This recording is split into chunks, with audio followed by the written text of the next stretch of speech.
All right, we got a treat this week. We got a couple of players. I gave Coach Swanson the week off, and so we've got senior leaders Owen Bradford and Gavin Giesler here. So you're coming off of a kind of a crazy game over in Owatonna. It was a little rainy, a little windy, and playing on grass as well. So you guys wearing your whites over there came out with a little bit of a muddy uniform. What can you tell us about the game? Well, it was definitely different playing on grass and being all muddy because, we're a pretty strong running team. So that definitely affected us quite a bit. I think if it was dry or we were on turf, it would have been a little different story maybe. Yeah. But No, two pretty even teams. They've had some big wins on the year and a couple of tough losses like we have, and so they're entering their playoffs as the 2 seed in their section as well, and find themselves in a similar situation. Gav, late in the game, you had a big catch for a touchdown to narrow the gap on the lead to 14-12. What can you tell us about that play? Well, I was kind of surprised when we called it, but it was like fourth and goal. I think we were on the 11-yard line, and guy made contact with me right off the bat as soon as I fired off the ball, and then I just got to the back of the end zone, and then Matt put up the ball, and I just ended up coming down with it. So it was super fun. Definitely my best catch of the year, all wet and rainy and stuff. But Yeah, went up and got it and grabbed it away from the defender. So just a little bit about these two. Owen plays defensive line and offensive line, and Gavin used to play offensive line, transitioned to a tight end, and now a wing back is what they call it, and then plays defensive end on defense as well. So he's kind of a Swiss Army knife over there. Now, both these guys, pretty good athletes. Who wins in a race between you two?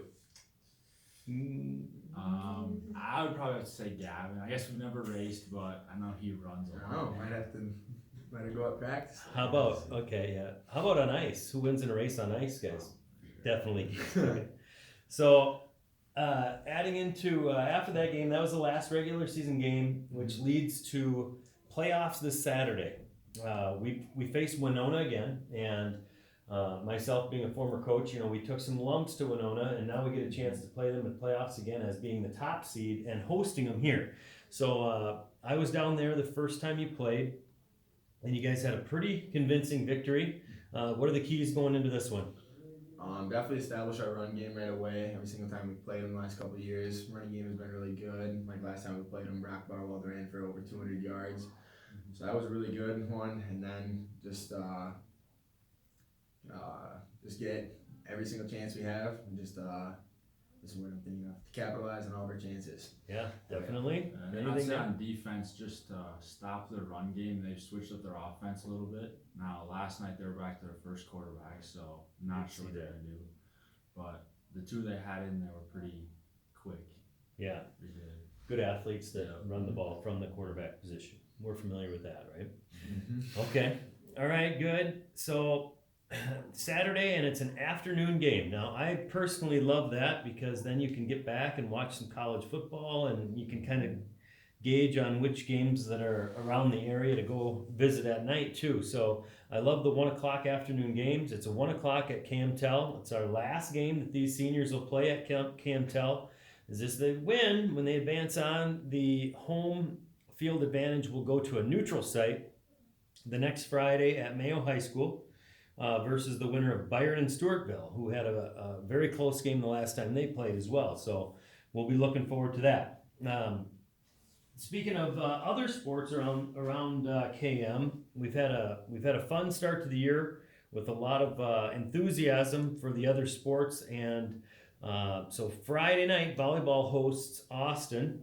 We guys planning on going to that game? Yep. Mm-hmm. Student section going to be rocking? Oh yeah. Okay. Well, it'll be good. That they are the 1 seed. The volleyball team's the 1 seed, and Austin will be the 8 seed. And then they would move on if they happen to win that game to next Wednesday as well.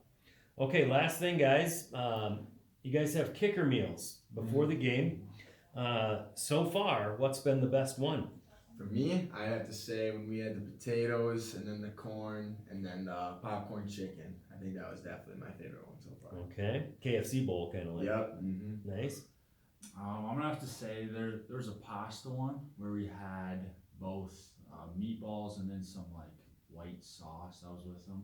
And some good breadsticks, Olive Nice. Garden. That's probably my favorite. Okay, so once you eat that, you go home. Do you eat again?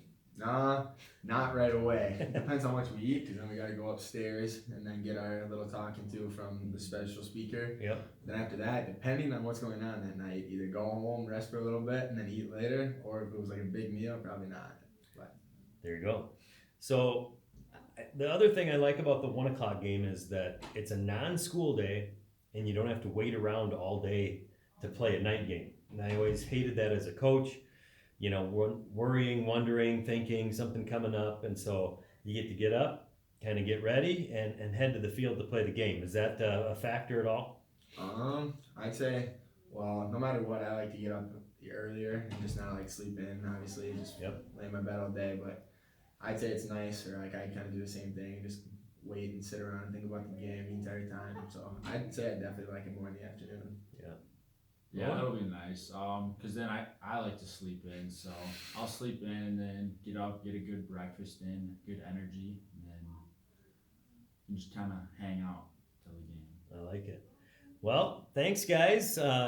These guys both have. We're gonna set a poll of who has the best hair between these two as well. They both have much better hairstyles than I do. So thanks, guys. Good luck this week, and on to playoffs. Thank you. Yeah.